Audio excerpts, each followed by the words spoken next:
Baik, Assalamualaikum warahmatullahi wabarakatuh. Selamat pagi, siang, malam semuanya. Perkenalkan saya Ahmad Murtado. Di sini saya menjadi perwakilan untuk mempresentasikan hasil diskusi kami mengenai analisis divisi akademik pada Universitas Sriwijaya.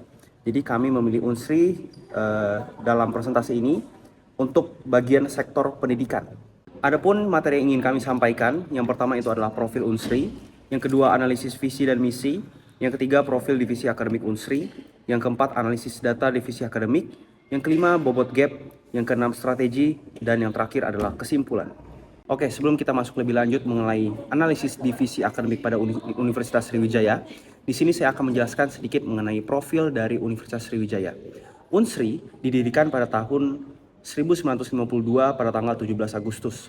Berawal dari ide untuk mendirikan perguruan tinggi di Sumatera Selatan, yang mana Unsri ini awalnya memiliki 10 fakultas yang tersebar pada dua lokasi kampus. Yang pertama itu di Indralaya, dan yang kedua itu di kampus Bukit Besar di Palembang. Lalu dilanjutkan pada 14 Agustus 2024 berdasarkan peraturan pemerintah nomor 32 tahun 2024, Unsri ini telah berubah status menjadi perguruan tinggi negeri Badan Hukum atau PTNBH. Unsri ini menjadi PTNBH keempat di Sumatera dan pertama di Sumatera bagian selatan. Nah, selanjutnya kita akan membahas mengenai visi dan misi pada Unsri ini. Visinya sendiri adalah menjadi perguruan tinggi terkemuka dan berbasis riset yang unggul dalam berbagai bidang ilmu pengetahuan dan juga teknologi. Adapun misi dari Unsri ini ada 6. Yang pertama, menyelenggarakan dan mengembangkan pendidikan yang tinggi dalam upaya menghasilkan manusia terdidik yang dapat menerapkan, mengembangkan, dan atau menciptakan ilmu pengetahuan, teknologi, dan atau seni. Yang kedua, menyelenggarakan dan mengembangkan penelitian dalam rangka meningkatkan kualitas pembelajaran, ilmu pengetahuan, teknologi, dan atau seni, serta memiliki nilai aplikasi dalam pembangunan. Yang ketiga, menyelenggarakan dan mengembangkan pengabdian kepada masyarakat dengan menerapkan ilmu pengetahuan, teknologi, dan atau seni untuk mewujudkan kesejahteraan dan kemajuan masyarakat.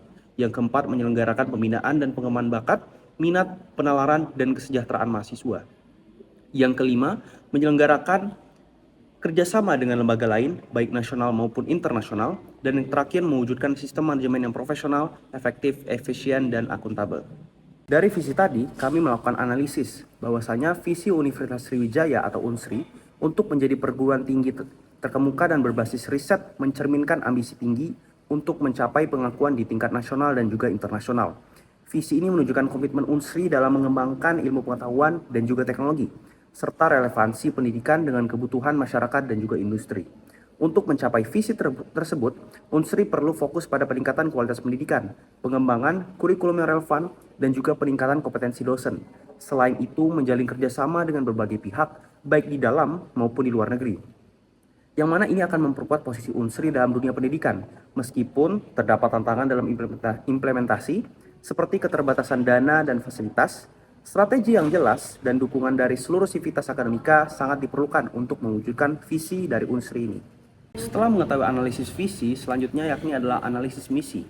Yang pertama itu adalah customers, yang mana memberikan manfaat nyata kepada mahasiswa, masyarakat, dan dunia kerja.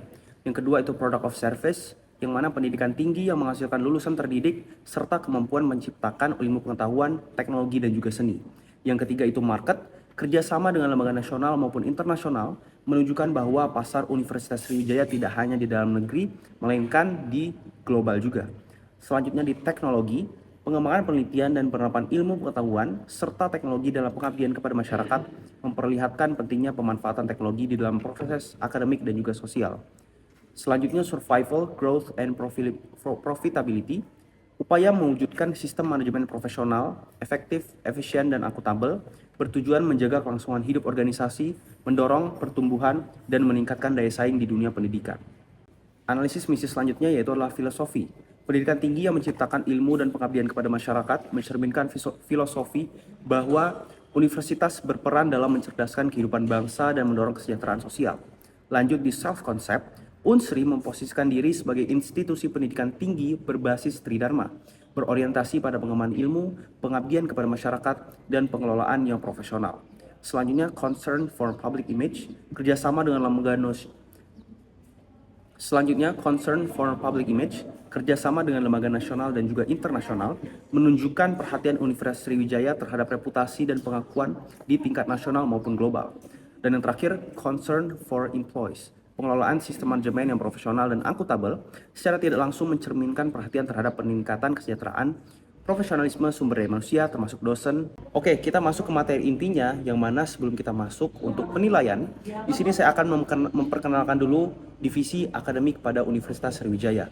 Jadi divisi akademik pada Unsri ini berada di bawah koordinasi Wakil Rektor 1 Bidang Akademik, yang mana divisi ini bertanggung jawab atas seluruh pengelolaan pendidikan akademik, termasuk perencanaan, kurikulum, pelaksanaan kegiatan belajar mengajar, pengelolaan administrasi akademik, serta implementasi kebijakan nasional, seperti program Merdeka Belajar Kampus Merdeka, atau biasa kita sebut dengan MBKM. Yang mana tujuan utama dari divisi akademik ini adalah menjamin terselenggaranya pendidikan yang berkualitas, relevan, dan berdaya saing nasional maupun internasional. Oke, masuk ke analisis data divisi akademik pada Unsri. Pada penilaian analisis data divisi akademik Unsri, kami menilai dalam 5 aspek, yakni yang pertama adalah sumber daya manusia, yang kedua proses bisnis, yang ketiga teknologi, yang keempat pendidikan, dan yang terakhir spesifikasi lulusan. Untuk standarisasi dari sumber daya manusia, yakni adalah seluruh dosen harus minimal S2 dan wajib memiliki sertifikasi dosen. Ini tertuju pada Permen Ristek Dikti nomor 47 tahun 2009. Dan realita yang terjadi adalah dosen minimal S2, tapi belum semuanya memiliki Serdos atau sertifikat dosen. Yang mana keterlibatan dalam pengembangan kurikulum ini belum menata. Untuk gap, kami berikan 2,5/10. Selanjutnya yaitu adalah proses bisnis, yang mana standarisasinya adalah semua layanan akademik harus berbasis daring tanpa keharusan tatap muka. Ini tertuju pada Permendikbud nomor 3 tahun 2020, yang mana realitanya adalah pengelolaan akademik memakai SIAKAD Unsri.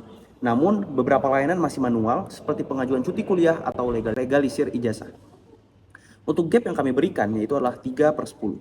Selanjutnya pada aspek teknologi, yang mana standarisasinya adalah LMS wajib diimplementasikan aktif di seluruh program studi dan fakultas. Ini tertuju pada Permendikbud nomor 3 tahun 2020, yang mana realitanya adalah LMS ini sudah tersedia dan dipakai untuk e-learning. Namun pemanfaatannya ini belum merata di semua prodi dan kampus cabang. Untuk gapnya kami berikan 3,5/10. Selanjutnya di education atau di pendidikan, yang mana MBKM harus diterapkan penuh di seluruh program studi. Dan realitanya adalah beberapa program studi telah menerapkan MBKM, tapi belum semuanya, yang mana implementasi ini masih terbatas. Untuk gap ini kami berikan 3/10. Yang terakhir adalah specification atau spesifikasi lulusan, yang mana standarisasinya adalah lulusan wajib memenuhi standar TOEFL, publikasi ilmiah tugas akhir, dan pengalaman magang. Ini tertuju pada Permendikbud Ristek nomor 53 tahun 2023, yang mana realitanya yang terjadi adalah standar TOEFL ini wajib, publikasi ilmiah, dan magang belum diberlakukan secara syarat wajib kelulusan di semua program studi. Jadi masih belum diwajibkan untuk kelulusan di semua program studi. Untuk gap yang kami berikan yaitu adalah 3/10. Untuk bobot gap pada setiap aspek yang kami berikan, untuk human resource atau SDM kami berikan 30%. Bisnis proses atau proses bisnis kami berikan 20%, teknologi atau teknologi kami berikan 20%, education atau pendidikan kami berikan 20%, dan specification atau spesifikasi lulusan kami berikan 10%. Nah, selanjutnya, berdasarkan hasil standarisasi dan juga realitanya, maka ada sesuatu cara atau strategi yang harus kita lakukan untuk menyelesaikan masalah tadi pada realitanya. Yang pertama, untuk SDM, strategi yang bisa kita lakukan adalah yang pertama mewajibkan percepatan program Serdos atau sertifikasi dosen. Yang kedua, mengadakan workshop pengembangan kurikulum dan inovasi pembelajaran untuk semua dosen. Selanjutnya, untuk bisnis proses, strategi yang bisa kita lakukan adalah digitalisasi penuh administrasi akademik melalui pengembangan SIAKAD dan juga membuat layanan akademik berbasis mobile app untuk memudahkan mahasiswa. Untuk teknologi, strategi yang bisa kita lakukan adalah pelatihan intensif penggunaan LMS untuk dosen dan mahasiswa, dan juga peningkatan infrastruktur TI yang mencakup jaringan server dan cloud storage yang ada di semua kampus. Yang keempat, education atau pendidikan. Strategi yang bisa kita lakukan adalah mendorong penerapan penuh program MBKM di seluruh program studi dan memperbanyak kerjasama MBKM dengan dunia industri dan universitas di luar negeri. Dan yang terakhir, untuk specification, strategi yang bisa kita lakukan adalah menetapkan TOEFL minimal 450-500 dan juga publikasi ilmiah sebagai syarat dari kelulusan. Dan standarisasi learning outcomes berbasis SKL atau lebih jelasnya standar kompetensi lulusan BAN PT di semua prodi. Nah, kesimpulan dari apa yang saya jelaskan dari awal sampai akhir, yakni adalah berdasarkan hasil analisis terhadap visi dan misi dan analisis data bagian akademik di Unsri, Unsri ini memiliki komitmen kuat untuk menjadi universitas berbasis riset unggul. Namun realisasi di Unsri ini di tingkat program studi menunjukkan beberapa ketidakharmonisian dengan standarisasi, sehingga terdapat kesenjangan atau yang biasa kita sebut dengan gap antara visi universitas dengan praktik di lapangan. Untuk itu diperlukan strategi penguatan untuk memperkecil gap antara visi institusi dengan kondisi aktual SDM akademik, sehingga unsur ini dapat secara konsisten mewujudkan tujuan strategisnya dalam kampus nasional. Mungkin sampai situ saja penjelasan saya mengenai analisis divisi akademik pada Unsri. Apabila ada kesalahan kata, saya mohon maaf. Kepada Tuhan Yang Maha Kuasa, saya mohon ampun. Saya tutup. Wabillahi taufiq wal hidayah. Wassalamualaikum warahmatullahi wabarakatuh.